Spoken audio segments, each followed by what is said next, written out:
Hello, I'm Daniela. In today's video, I'm going to show you how to embroider the Stacked Arrowhead Stitch.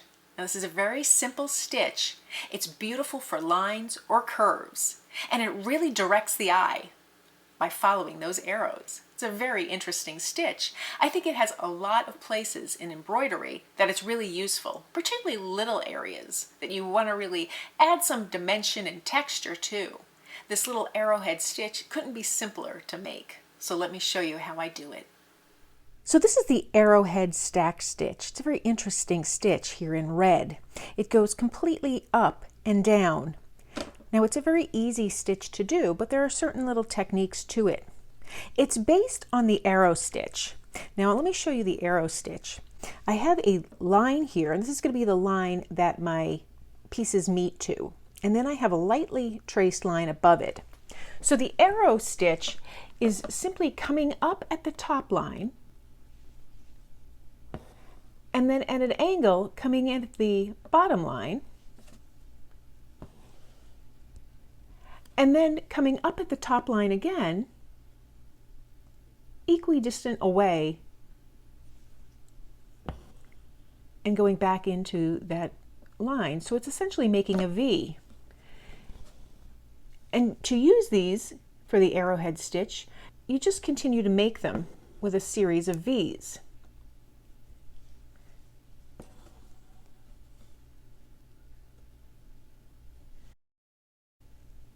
I find it very helpful to make those lines so that my stitches match in shape and size.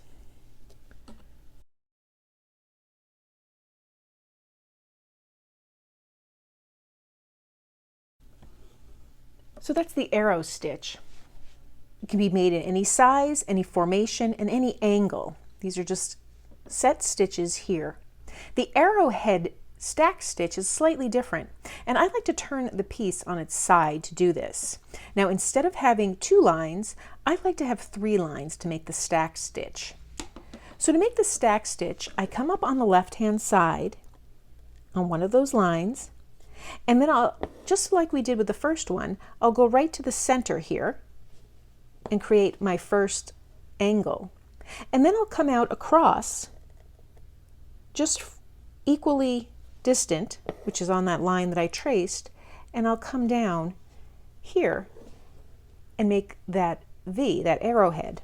And then to make it stacked, I just go beneath it, same area where I drew that line, and I try and make parallel lines going up and down.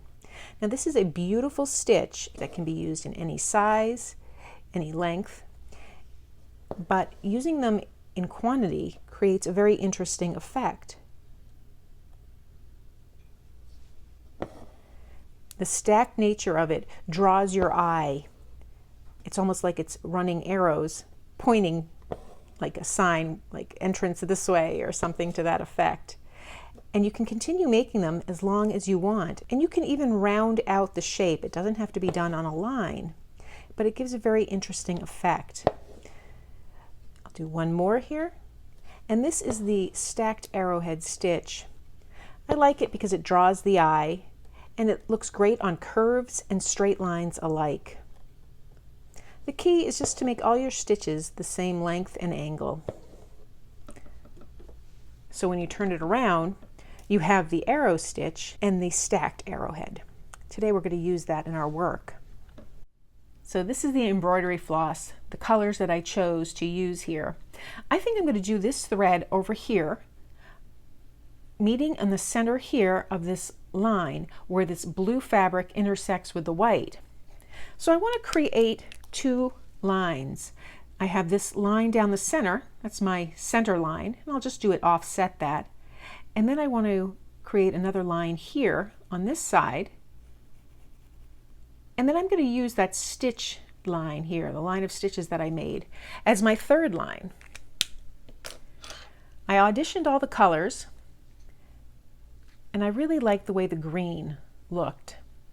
It picked up the green from here and drew it over here. So now I have 3 greens happening. I'll use this green, 3364. It'll pull the green from this section to here, and the eye will be drawn in this pattern. So I've threaded my needle. I'm using all 6 strands of embroidery floss, and I'm going to start right up top here, right at the intersection of this velvet piece and that first line. So my first stitch is going to come down here, and it's not even a full arrowhead. And then I'm going to just come over here because of proximity and create my next arrowhead. Now I'm kind of reversing it, doing it a little opposite of the way I originally did. My next stitch is only going to be a partial stitch this way, so it'll come up here and then go down. Now I want to make sure I tuck that little end underneath that piece. Might have to use a little bit of fabric glue, but I'll continue now stitching on this side.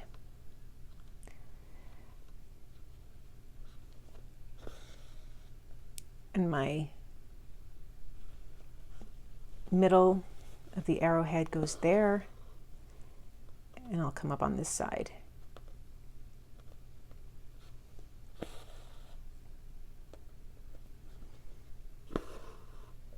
And again, I'll just follow this line. This is my guide for creating this stitch. And I go the entire length of the piece that I want to contain here. I want to make sure I have a nice little angle on that stitch. And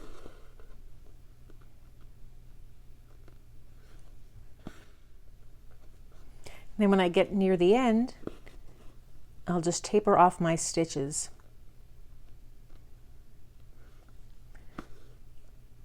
I want them to look like they're disappearing underneath that purple velvet that I haven't tacked down yet.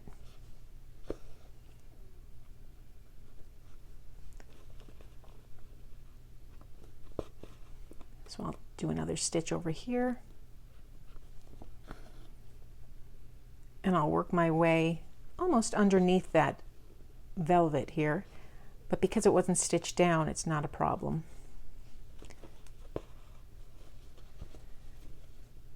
So that's my stacked arrowhead stitch. Go to the back, knot off my thread,